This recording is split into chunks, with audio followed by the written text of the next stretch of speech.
we've been doing a series on fruitful life, and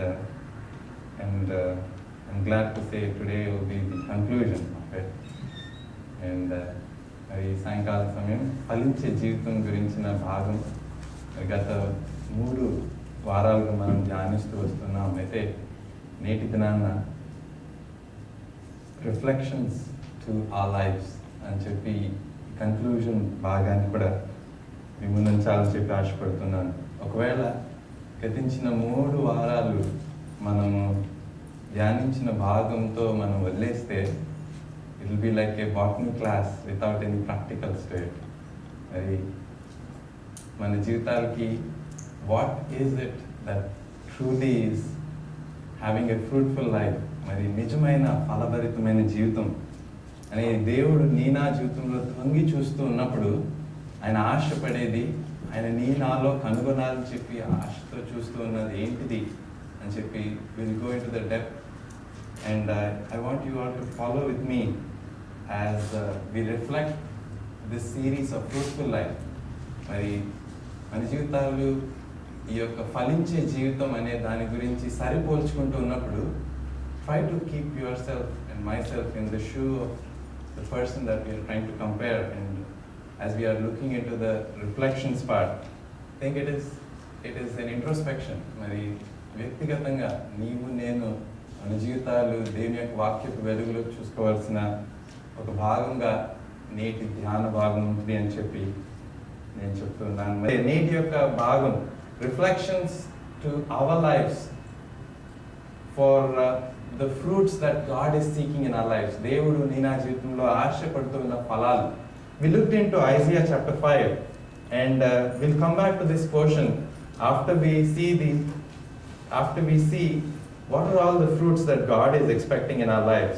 Mari, in this passage, Isaiah chapter 5, we have seen that there is a beloved who had a vineyard. Mari oka priyuniki తనకున్న ద్రాక్ష తోటను గురించిన ఒక చక్కటి గానం మనం చూసాం ఇక్కడ. And that beloved happened to do everything. మరి ఆ ప్రియుడు ఆ సత్తు గల భూమి నాటబడి ఒక ద్రాక్ష తోటగా ఆవిర్భింపబడి అలాగే ఒక చక్కటి ద్రాక్ష పండ్లు కాయటానికి దానికి అవసరమైన సమస్తాన్ని చేసినట్టుగా మనం చూస్తున్నాం. చక్కగా తోట నాటారు, ఆ తర్వాత దాని చుట్టూ ఒక మంచి గోడ కట్టబడటం జరిగింది, మధ్యలో దూలాలు పెట్టబడినాయి. And also it was well taken care of. మరి ఎంతో చక్కటి కేర్ తోటి ఆ యొక్క ద్రాక్ష తోట ఫలించడానికి అవసరమైన కార్యాలన్నీ మరి ఆ యొక్క వ్యక్తి చేసినట్టుగా మనం చూస్తున్నాం. మరి ఆఖరిగా ఎప్పుడైతే ఆ యొక్క ద్రాక్ష పండ్ల కోసం ఎదురు చూస్తూ ఉన్నాడో మరి we came to know that they gave something called bad fruit. మరి కాదు ద్రాక్షలు కాసినట్టుగా మనం చూస్తున్నాం. And we also learned in the verse 7, Isaiah chapter 5 verse 7, that this is a story in the same lines of what or how Israelites have been to God. దేవునికి ఇశ్రాయేలు జనాంగము ఏ రీతిగా car ద్రాక్ష కాచిన ద్రాక్ష తోటగా ఉందో అని చెప్పి దాంతో పోల్చబడిన ఒక చక్కటి ఉదాహరణగా ఉంటూ ఉన్నది. అయితే we'll come back to this as to what this passage has to say to us. And after we look into what are the 7 fruits that God is seeking in our lives. So we've been talking about fruitful life and all these 4 weeks. And what are the fruits really indeed that God is expecting in our lives? దేవుడు నీ నా జీవితంలో ఆయన ఆశపడుతున్న ఫలాలు ఏమిటి? మంచి ఫలాలు అంటే ఒక మంచి క్రియలు అన్నట్టుగా మనం ఆలోచన చేసుకుంటూ ఉంటాం మన జీవితాల్లో. We would think that okay, whenever I do good deeds to others or help others, okay, those are the good fruits that God is expecting in my life అని చెప్పి మనం భావిస్తాం. మరి నిజమే, మరి మంచి క్రియలు జరగబడటానికి మన జీవితాల్లో we need God's help and we need to bring forth good works out of our lives. But if we look at how good works would come forth, let's turn to Matthew chapter 5 verse 16. మత్తయి సువార్త 5వ అధ్యాయము మరి 16వ వచనం మనం ఆలోచన చేస్తే, మనుషులు మీ సత్క్రియలను చూచి పరలోకమందున మీ తండ్రిని మహిమపరచునట్లు వారి ఎదుట మీ వెలుగు ప్రకాశింపనీయుడి. Thank you. Here we see that our good works are in turn going to give glory to God. దేవునికి మహిమ కలిగే రీతిగా మన సత్క్రియలు ఉంటాయని చెప్పి మనం చూస్తూ ఉన్నాం. So, and as we think about good works, we always think that it is because we are good that మనం మంచిగా ఉంటే మనం చేసే పనులన్నీ మంచిగా తయారవుతాయి, మనం చేసే పనులన్నీ మంచిగా ఉంటాయి అనే ఆలోచన ఉంటూ ఉంటుంది మనకి. అయితే if we just try to imagine how will good works come out of us, ఒక మంచి కార్యాలు అనేవి మనలో ఏ రీతిగా వస్తూ ఉంటాయి అని చెప్పి మనం ఆలోచన చేసినట్లయితే, indeed true, even sometimes people though not knowing God, దేవుని ఎరగనప్పటికీ కూడా వారు కొన్ని మంచి కార్యాలు చేసేవారుగా మనం ఎదుర్కొంటూ ఉంటాం. అయితే we need to understand that good works itself is not fruitful life indeed. So we'll come across all the 7 fruits that God is desiring to see in our lives. మరి దేవుడు నీ నా జీవితంలో ఆశపడుతున్న ఆ 7 ఫలభరితమైన జీవితం, 7 ఫలాలు అనేది మనం ఆలోచన చేసినప్పుడు, it is one of the good deed, it is one of the fruit that God is expecting, but it is not the whole fruitful life that God desires to see. So we'll come back to this, but let's try to understand how good works come out of us. మరి మంచి కార్యాలు అనేది మనలోంచి ఏ రీతిగా వస్తాయని చెప్పి మనం ఆలోచన చేసినట్లయితే, మంచి అనేది మానవునిలో నుంచి వచ్చేది కాదంటండి. మరి నిజంగా we'll see that. Let's turn our Bible to Mark chapter 7 verse 21. Mark సువార్త 7వ అధ్యాయం 21వ వచనం చూద్దాం. లోపలి నుండి అనగా మనుషుల హృదయములో నుండి దురాలోచనలను, జారత్వములను, దొంగతనములను, నరహత్యలను, వ్యభిచారములను, లోభములను, చెడుతనములను, కృత్రిమమును, కామ వికారమును, మత్సరమును, దేవదూషణయు, అహంభావమును, అవివేకమును వచ్చును. ఈ చెడ్డవన్నీ లోపలి నుండియే బయలు వెళ్ళి మనిషిని అపవిత్రపరచునని ఆయన చెప్పారు. చాలండి. Even the people who are doing good works, if you can see any person, ఏ వ్యక్తినైనా ఈ ఇవ్వబడిన 13 బండలు, there are 13 stones that are listed out here. మనుషుని హృదయంలో ఉండే ఒక 13 బండలు ఇక్కడ రాయబడి ఉన్నాయి అన్నమాట. మరి ఈ వీటిలో ఏదైనా కనబడని ఒక వ్యక్తిని నీవు నేను గమనించగలిగినట్లయితే నిజంగా ఆ వ్యక్తిని మంచివాడని చెప్పి అనొచ్చు. And in fact if we cannot find sin in any person, that is when we would recognize him as a good person. But indeed the world doesn't have that standard. ఈ లోకము ఆ రీతిగా గమనించదండి. If you do something as a favor, as a help to somebody, oh, he's a good man, or ఫలానా వ్యక్తి మంచివారు అని చెప్పి మనం ఈ లోకానుసారంగా ఆలోచించినట్లయితే నిజమే మంచివారుగా కనిపించవచ్చు. అయితే when God sees us not by our outward things or our outward works, but he sees us inside out. మరి లోపల బయట రెండు గమనించే దేవుడిగా ఉంటున్నాడు. In fact he sees the core. మరి ఆయన మన హృదయ ఆంతర్యాన్ని గమనించే, పరీక్షించే దేవుడిగా ఉంటూ ఉన్నాడు.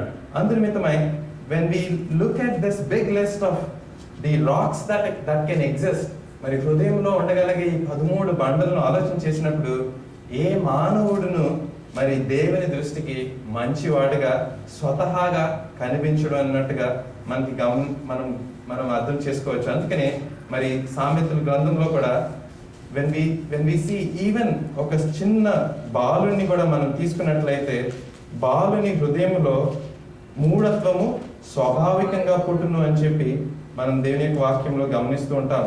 నిజంగా బాలుని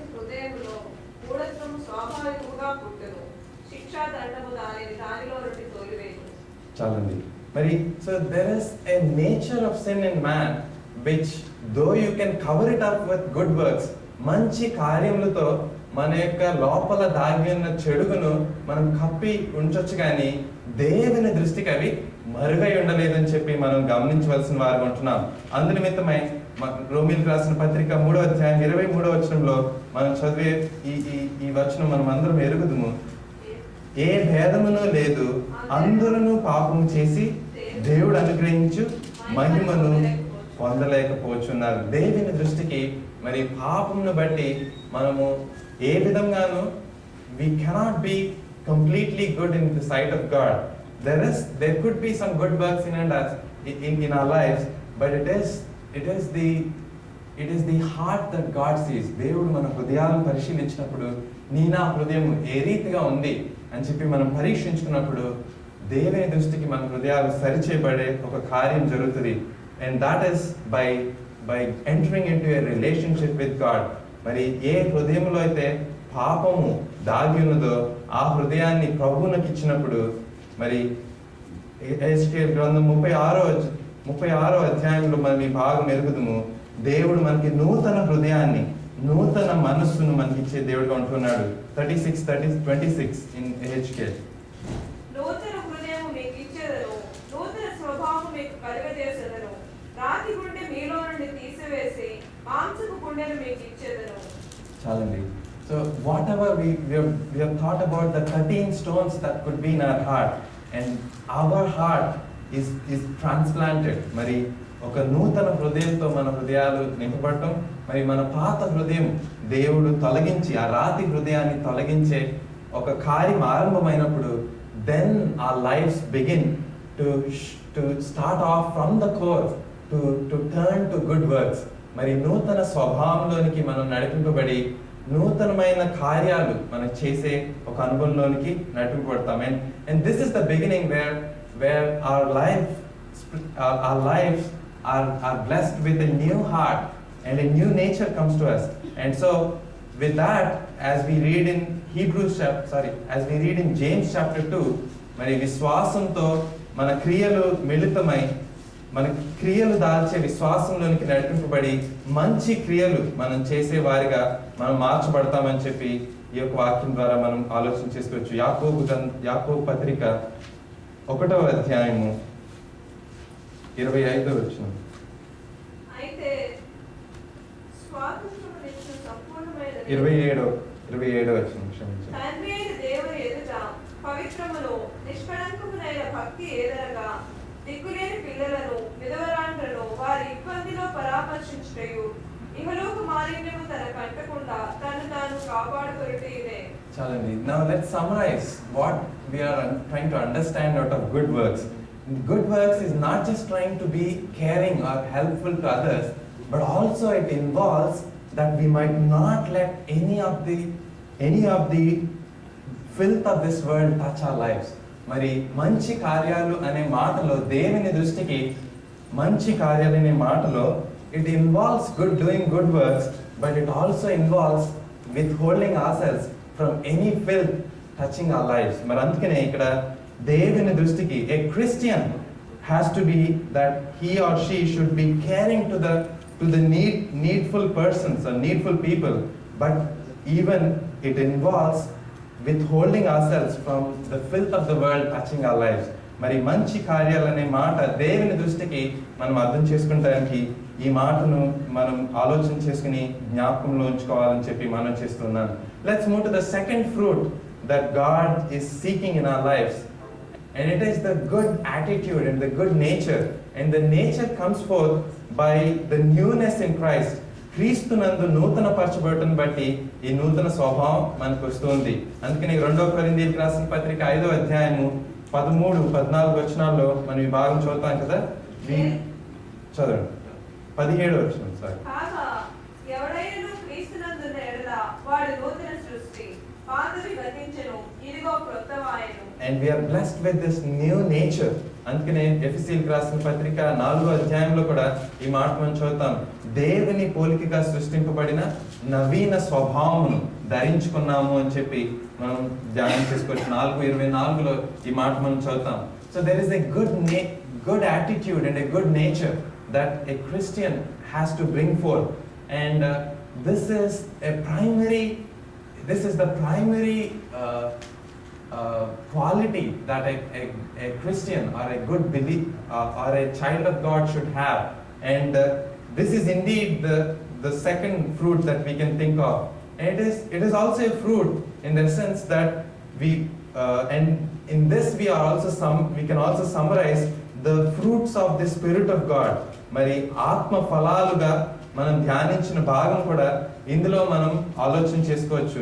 గలతీయులకు రాసిన పత్రిక 5వ అధ్యాయం 22వ వచనంలో we see that the Spirit of God who comes into us, who is implanting this new nature in us, is the one who is giving us this new attitude and a new nature. అయితే ఆత్మఫలం ఏదనగా ప్రేమ, సంతోషము, సమాధానము, దీర్ఘశాంతము, దయాళుత్వము, మంచితనము, విశ్వాసము, సాత్వికము, ఆశా నిగ్రహము. చాలండి. So these are the things that will spring forth. This is the nature that our lives would be transformed into.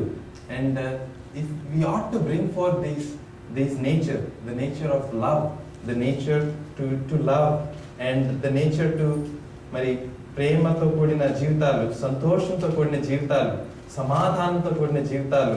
మరి we need to have all the fruits of the Spirit of God. And that's when God sees our lives to be having that the real fruitful life in and through our lives. So మరి ఈ రెండవ ఫలం గురించి మనం ఆలోచన చేసుకోవడం జరిగింది. Let's move to the third one. మూడవ ఫలం, దేవుని దృష్టికి మన జీవితాల్లో ఆయన ఆశపడుతూ ఉన్న ఫలం మనం ఒకవేళ పరిశీలించినట్లయితే, he is expecting our talk, మన మాటలు దేవుని దృష్టికి ఫలభరితమైనవిగా ఉండాలి అని చెప్పి ఆయన ఆశపడుతున్నాడు. And then we understand that the words that come out of our lives are indeed a fruit when we remember that in Revelation chapter 22, మరి ప్రకటన గ్రంథం 22వ అధ్యాయంలో we see that in heaven, ఆ లోకంలో మన జీవ వృక్ష ఫలాలు భుజించే ఒక కార్యం అక్కడ కనిపిస్తుంది. 22వ అధ్యాయం 2వ వచనం చూద్దాం. ఆ నది యొక్క ఈవలను, ఆవలను జీవ వృక్షముండెను. అది నెలకు ఫలించుచు 12 కాపులు కాయను. ఆ వృక్షము యొక్క ఆకులు జనములను స్వస్థపరచుటకే వినియోగించును. చాలండి. And we might wonder what are the fruits of the tree of life. జీవ వృక్ష ఫలాల యొక్క ఫలము ఏమై ఉంటుంది అని చెప్పి మనం ఆలోచన చేసుకోవచ్చు. But we truly know that there is none other than Jesus Christ who is compared to be the tree of life. ఆయన జీవ వృక్షం అన్నట్టుగా మనం అనేక వాక్య భాగం ద్వారా మనం ఆలోచన చేసుకోవచ్చు. We also remember in Genesis chapter 2 that in the Garden of Eden there is this tree of life that was planted along with the other trees that were there, and it was in the center of the Garden of Eden. మరి ఏదైనా తోటకు మధ్య భాగంలో ఆ యొక్క జీవ వృక్షం పెట్టబడిందంట. మరి and if we try to imagine who is the center of our lives, Christ indeed is the center of our lives. And what is the fruit of the tree of life? మరి జీవ వృక్షం యొక్క ఫలం ఏంటిది అని చెప్పి మనం ఆలోచన చేసినట్లయితే, every word that proceeds forth from the mouth of God, or as we remember, Christ also has this name he's also called the word of life or the bread of life. మరి మన మాటలు జీవంతో కూడిన మాటలుగా ఉండాలి అని చెప్పి అది మూడవ ఫలంగా ఈ సాయంకాల సమయం దేవుడు నా జీవితంలో ఆశపడుతున్నది అని చెప్పి ఆలోచన చేసుకోవచ్చు. మొట్టమొదటిది our nature, మన యొక్క స్వభావం అనేది దేవుని యొక్క ఆత్మ ఫలాలు కలిగిన స్వభావంగా ఉన్నప్పుడు మొట్టమొదటి ఫలంగా దేవుని దృష్టిలో ఉంది. రెండవది మన కార్యాలు, మన క్రియలు దేవునికి మంచి క్రియలుగా ఉంటున్నప్పుడు అవి దేవుని దృష్టికి రెండవ ఫలంగా మనం ఆలోచన చేసుకోవచ్చు. మూడవది మన మాటలు జీవంతో కూడినగా ఉన్నప్పుడు అవి దేవుని దృష్టికి ఫలభరితమైన జీవితంగా మనం ఆలోచన చేసుకోవచ్చు. Let's move to the fourth one. నాలుగవ విషయాన్ని మనం పరిశీలిద్దాం. And let's turn to Philippians chapter 4 verse 11 as we are thinking about this. We need to have the thoughts. Our thoughts are also, our thoughts need to be right in the sight of God. And this involves even the thoughts of contentment. మరి చాలా పర్యాయములు ఒకవేళ మన మాటలు సరిగా ఉండొచ్చండి, మన క్రియలు సరిగా ఉండొచ్చు, మన స్వభావం కూడా ప్రేమ కలిగిన స్వభావం ఉండొచ్చు. అయితే మన యొక్క తలంపులు సరిగా ఉండని ఎడల దేవుని దృష్టికి ఫలభరితమైన జీవితము కానేరదు అని చెప్పి మనం ఆలోచన చేసుకోవాలి. ఎందుకనంటే చాలా పర్యాయములు ఇది త్వరితంగా మన మానవ నైజంగా మనం గమనిస్తూ ఉంటాం. Whenever there is somebody as a neighbor who has something new or something better than us, our thoughts immediately sometimes go in, oh, how would it be if I have that? Or naakunu adi unte ent bagundu.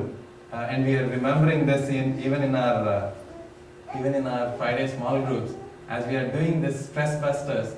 A lot of stress which we get out of our lives is indeed because of this jealousy that we might have about, oh, so and so people have that and I'm not having it, or so and so persons have, my friends or నా స్నేహితుని కుమారుడికి మంచి మార్కులు వచ్చాయని చెప్పి, okay నా కుమారుడు fail అయ్యాడని చెప్పి ఆ అసూయతో కూడిన ఆలోచనలు ఒకవేళ మనకు ఉన్నట్లయితే అది దేవుని దృష్టికి ఏమాత్రం అంగీకారం కాదు అన్నట్టుగా మనం జ్ఞాపకం చేయబడుతున్నాం. అందుకనే ఫిలిప్పీలకు రాసిన పత్రిక 4:11 we learn about the contentment.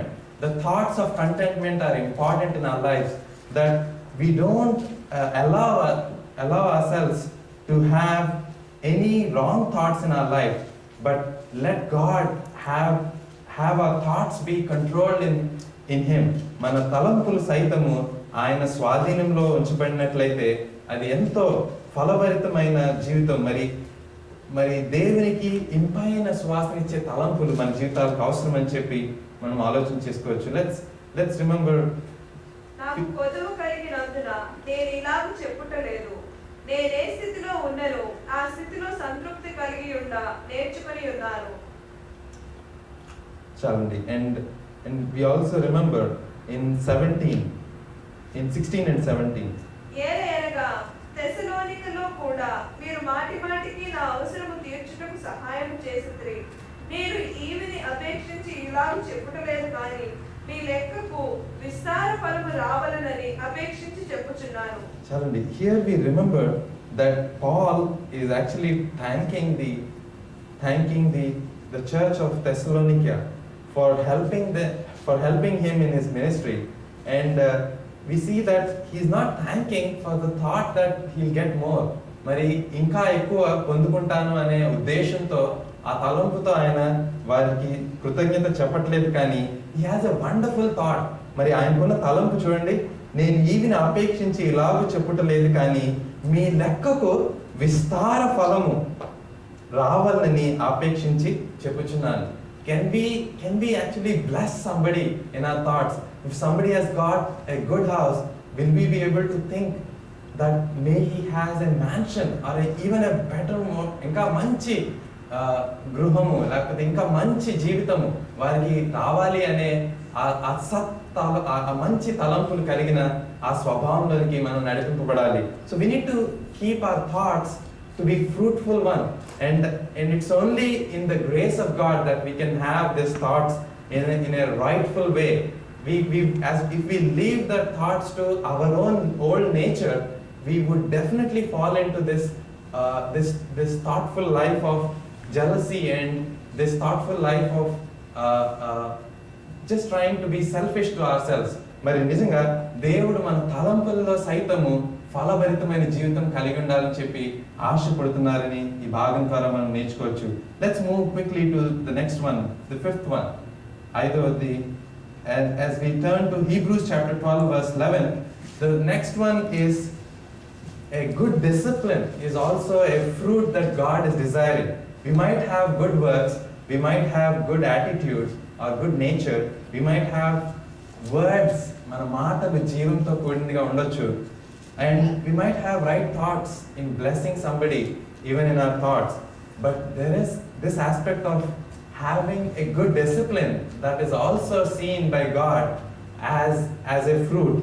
మరి మన జీవితాల్లో ఫలభరితమైన జీవితం కలిగి ఉండాలంటే దేవుని దృష్టికి ఒక మంచి క్రమశిక్షణతో కూడిన జీవితం కూడా దేవుడు నీ నా జీవితంలో ఆశపడుతున్నాడు. హెబ్రీయులకు రాసిన పత్రిక 12వ అధ్యాయం 11వ వచనం.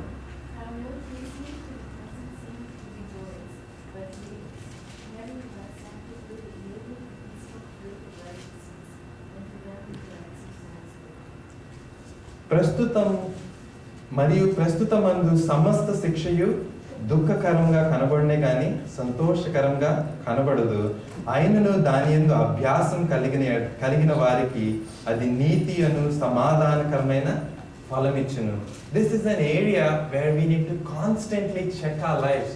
మరి మన జీవితాల్లో మనం చాలా రెగ్యులర్గా చెక్ చేసుకోవాల్సిన భాగంగా మరి ఈ యొక్క మాట ఉంటున్నది. How are we aligning our lives for a good discipline? It takes a great effort from our side to actually allow the Lord to discipline us. And then it might be difficult for us in the initial days, but as we discipline our lives, the fruit of discipline is a wonderful thing. మరి మనం పనికి వెళ్ళే సమయం కానీ మన యొక్క time విషయంలో మరి ఎంత క్రమశిక్షణతో కూడిన జీవితం మనకు అవసరం అని చెప్పి దేవుని యొక్క వాక్యం ద్వారా మనం జ్ఞాపకం చేయబడుతున్నాం. అలాగే it's not just about work. In work you might have boss or he or she might be trying to check our lives, or he or she might not be checking our lives. వారు కొన్నిసార్లు మనకి ఇచ్చే స్వాతంత్రత ఎంత ఉంటుంది అంటే they don't even care as to when you are coming and going out. So that also would allow us to kind of go out of discipline. But it is important that we as children of God should check our lives with God as to how disciplined we are in time and in the given responsibility that we need to discipline our lives to bring forth the right testimony to others. And this also covers the aspect of how we come to church.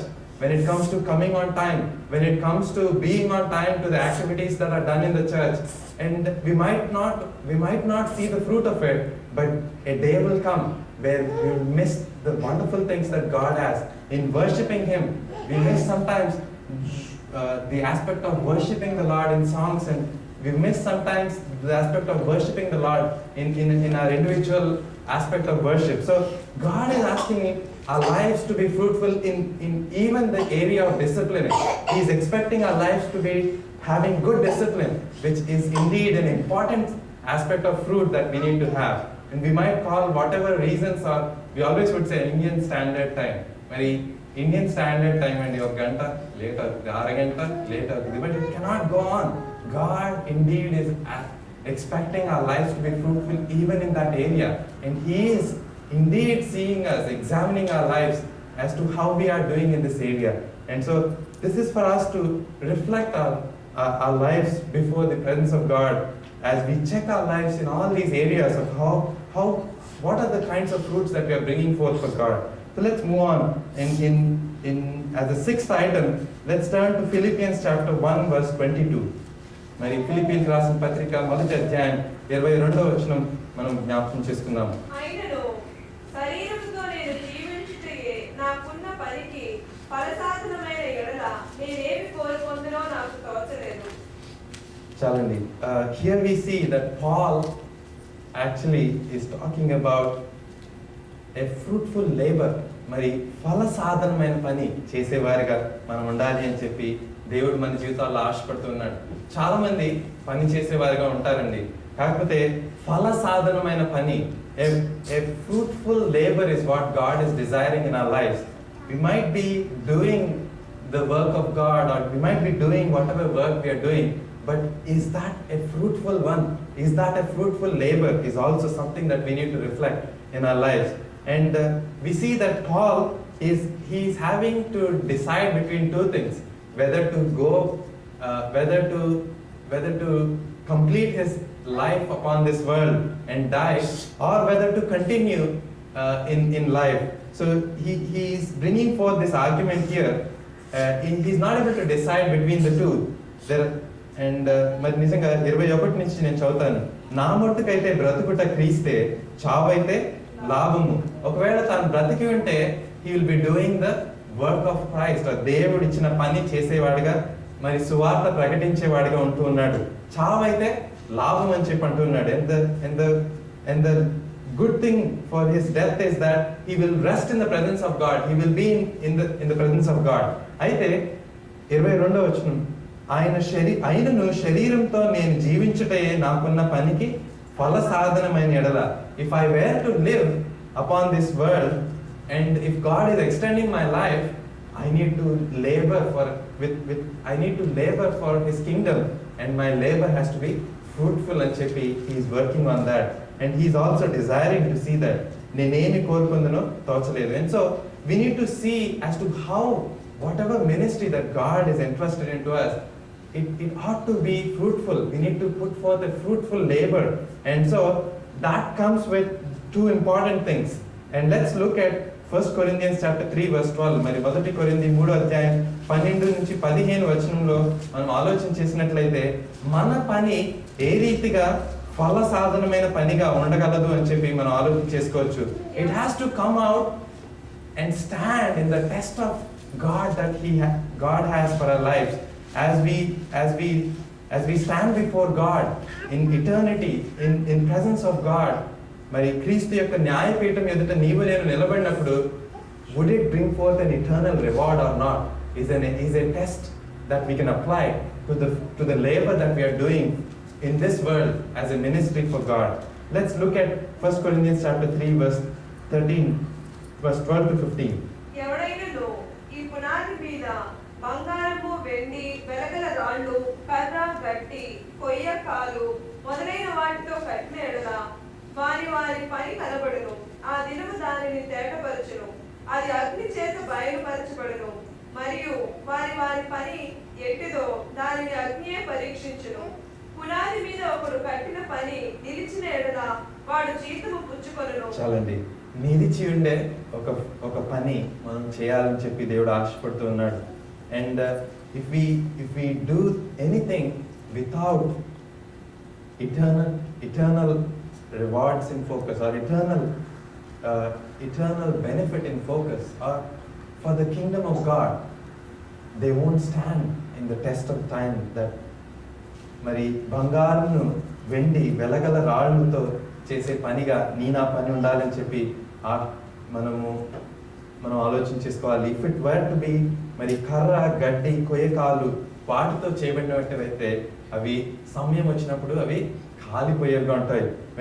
And బంగారము, వెండి, వెలగల రాళ్ళు, they stand for divine intervention and done with something like having a spirit, మరి ఆత్మానుసారంగా చేయబడే పనికి సాదృశ్యంగా ఉంటున్నది. And then if we examine these three, మరి బంగారము, వెండి, వెలగల రాళ్ళు, if they go through the test of fire, they would come out of it in more shining fashion. మరి బంగారము ఒకవేళ అగ్నిలోంచి కాల్చబడి వెళ్ళినట్లయితే it will come forth with all the impurity gone out of itself. It will come forth with shining gold. మరి అలాగే వెండి, అలాగే వెలగల రాళ్ళు, they will shine when they go through the test అని చెప్పి మనం ఆలోచన చేసుకోవచ్చు. కనుక and the two things that help us, that our labor to be fruitful, మనం చేసే పని ఫలసాధనమయ్యే పనిగా ఉండటానికి మనకి సహాయపడే రెండు ఏంటి అని అంటే, the first thing is commitment. We can do anything without commitment, but God is desiring us to see us doing committedly. మరి ఎంతో నమ్మకమైన ఒక పరిచర్య చేయాలి అని చెప్పి దేవుడు ఆశపడుతున్నాడు. And then the second one is faithfulness. మరి ఎంతో నమ్మకమైన రీతిగా చేయాలి. And then the first one is commitment, which is doing it మరి ఏ పరిస్థితి వచ్చినా, ఏ రీతిగా ఉన్నా మరి చేసే ఒక కమిట్మెంట్ అనే దేవుడు నా జీవితంలో ఆశపడుతున్నాడు. So let's try to labour in a way that will bring fourth fruits for eternity. మరి ఆ రీతిగా మరి నిత్యత్వం కొరకైన ఫలాలు ఫలించే ఒక పని చేసేవారిగా మనం ఉండాలి అని చెప్పి ఆ విధమైన ఫలము దేవుడు నా జీవితంలో ఆశపడుతున్నాడు. And then finally, in seventh item, we see that ఆత్మ సంబంధమైన ఒక ఫలాలు ఫలించే ఒక అనుభవం మన జీవితాలకి అవసరం. We might be doing a certain ministry, but ultimately it is about are we giving Christ to others? And it takes a lot of things. మరి క్రీస్తుని ఇతరులకు అందించడానికి ఆ పని ఎంతో శ్రేష్టమైన పనిగా ఉండటమే కాక మరి ఎంతో ప్రయాసంతో కూడిన పనిగా ఉంది అని చెప్పడానికి ఏ విధమైన సందేహం లేదు. And so it is important that we take time to actually be there for a person who is perishing, that we can share Christ with them. And this starts with love. There is a multifold steps involved in this process. It starts with the conception. మరి క్రీస్తునందు మనం నిలిచి ఉన్నట్లయితే, యేసు ప్రభునందు మనం అంటగట్టబడి ఉన్నట్లయితే, God indeed would show us who are the ones that you and I are to be presenting Christ to them. మరి ప్రభునందు మనం ఉన్నట్లయితే క్రీస్తుని వారికి అందించడానికి ఎవరెవరు మరి ముందుకు వస్తున్నారు, ఎవరి జీవితాలు ప్రభావితం చేయబడాలి అనేది దేవుడు మన జీవితాలకు చూపించేవారుగా ఉంటారు. And then it starts with the sensitivity of the Spirit of God as to who is the one that you and I has to consider. And it involves, and as the statistics goes, మరి if we imagine, if we just try to analyze the statistics of evangelism, మరి evangelism చేసే ఆ యొక్క statistics ఆలోచన చేస్తే, it is about personal evangelism that is most effective. మరి వ్యక్తిగతంగా మరి ఒక స్నేహితునికి, ఒక కుటుంబ సభ్యునికి మనం చేసే ఆ యొక్క సువార్త పరిచర్య ఎంతో ప్రభావితంగా ఉంది అని చెప్పి మరి if we look into the statistics we understand that. And so we need to really be sensitive to the Spirit of God. And then the second thing is we also need to conceive. We also need to be conceived by the Spirit of God. మరి ఆత్మ చేత గర్భం దాల్చే ఒక అనుభవం మన జీవితాలకి అవసరం అని చెప్పి ఈ భాగంలో ఆలోచన చేసుకోవచ్చు.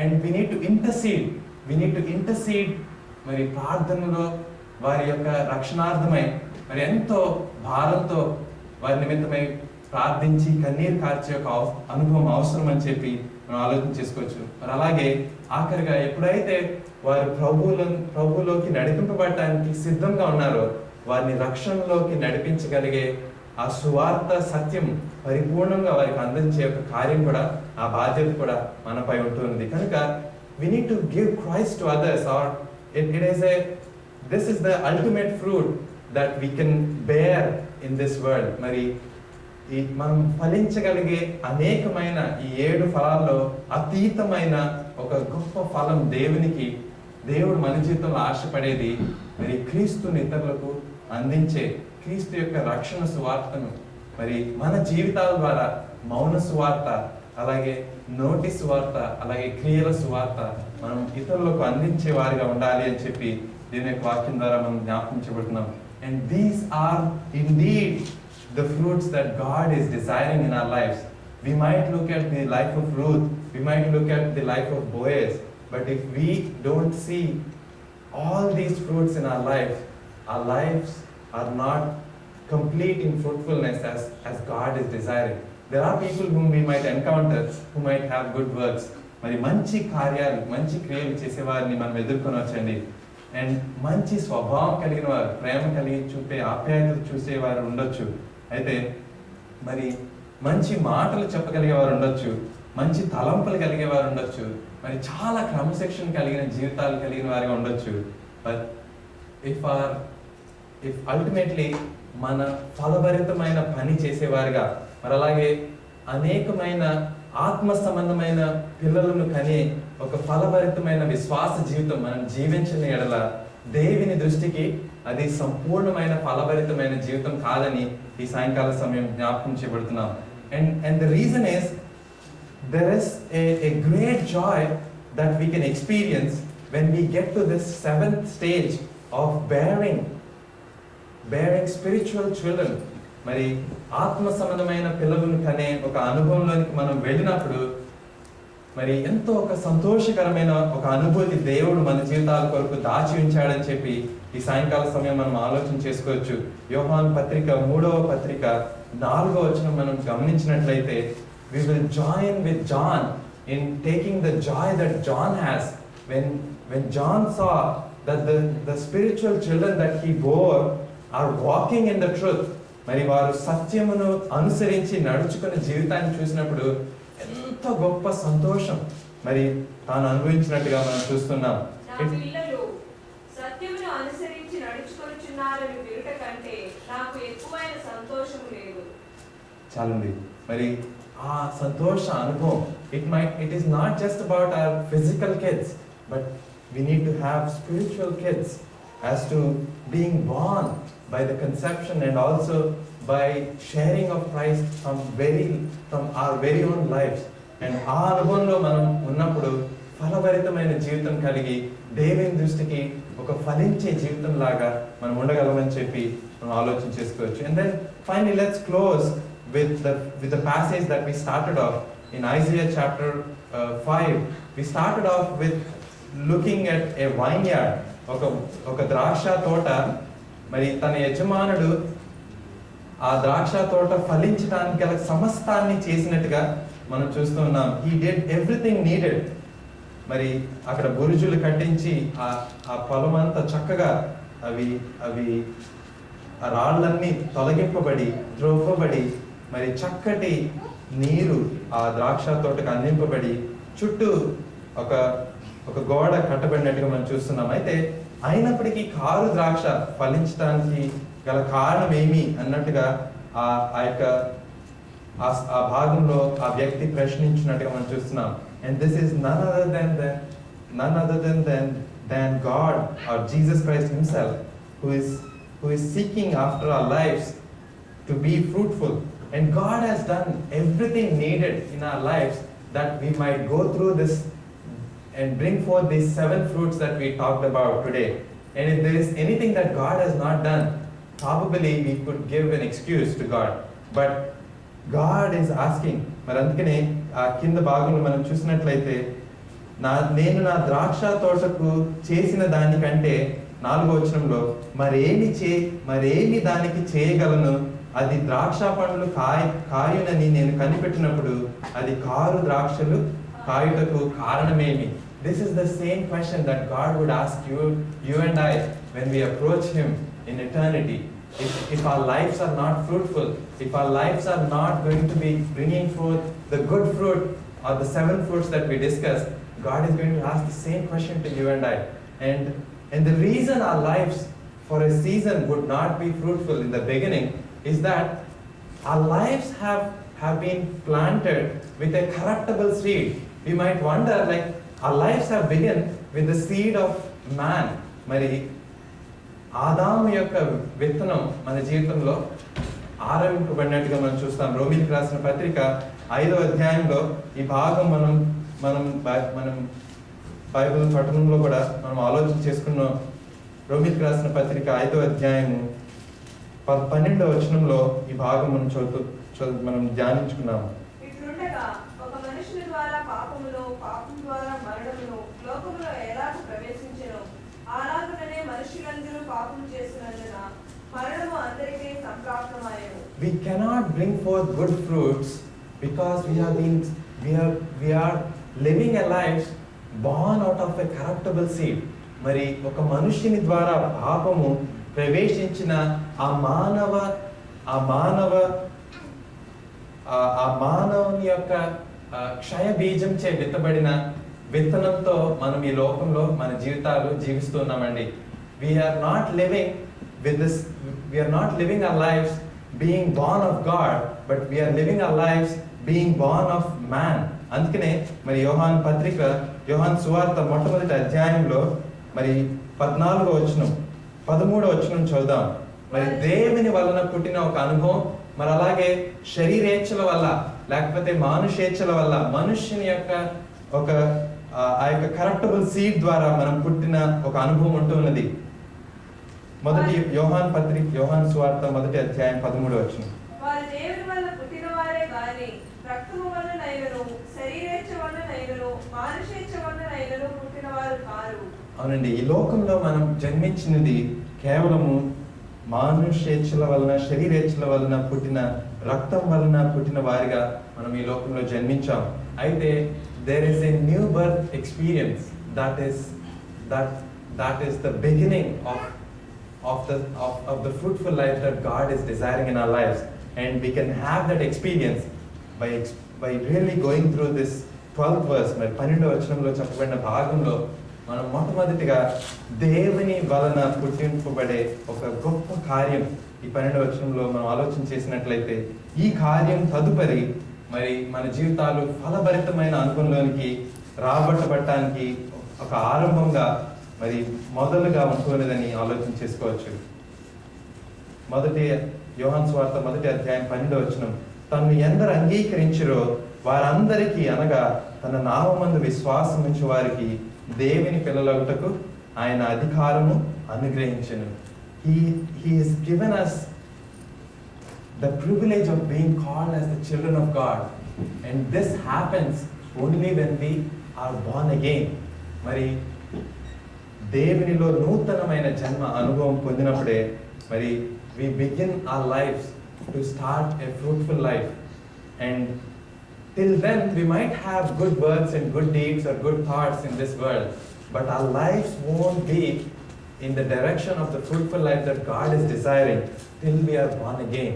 మరి నూతన జన్మ అనుభవం, మరి ఆయన నిన్ను నన్ను తన కుమారులుగా తన కుమార్తెలుగా చేసుకుంటకు యేసు ప్రభువారిని ఈ భూలోకంలో ఆయన తన సొంత కుమారుని నీ నా కొరకు అనుగ్రహించినట్టుగా మనం చూస్తున్నాం. అందుకనే దేవుడు లోకమును ఎంతో ప్రేమించెను కాగా ఆయన తన అద్వితీయ కుమారునిగా పుట్టిన వాని యందు విశ్వాసం ఉంచి ప్రతి వాడును నశింపక నిత్య జీవం పొందినట్లు ఆయనను అనుగ్రహించునని మనం చూస్తున్నాం.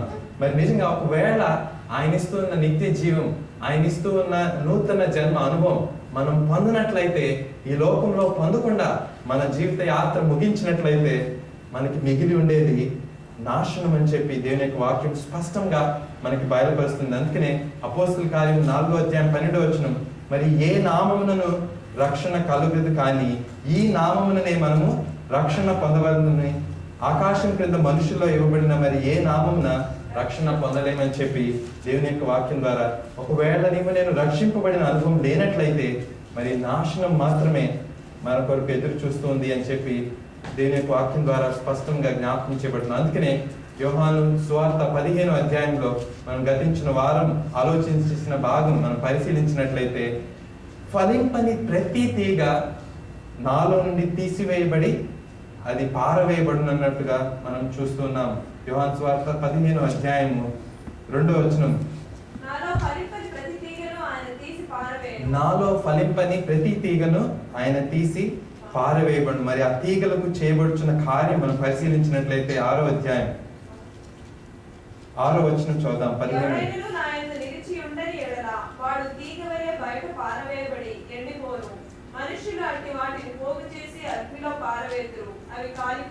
చాలండి. మరి 2 కార్యాలు ప్రతి మానవుని జీవితం ద్వారా జరగబడతాయి. మొట్టమొదటిది, we would be bearing bad fruits as long as we don't begin our journey with an experience of being born again. But as we begin our journey, if our lives are not fruitful, even though we are a believer for some time, God would prune our lives so that our lives would become fruitful. So మరి నిజంగా దేవుని యందు మన జీవితాలు ఆరంభింపబడినట్లయితే there is no way that we can be fruitful in a complete sense from the perspective of God.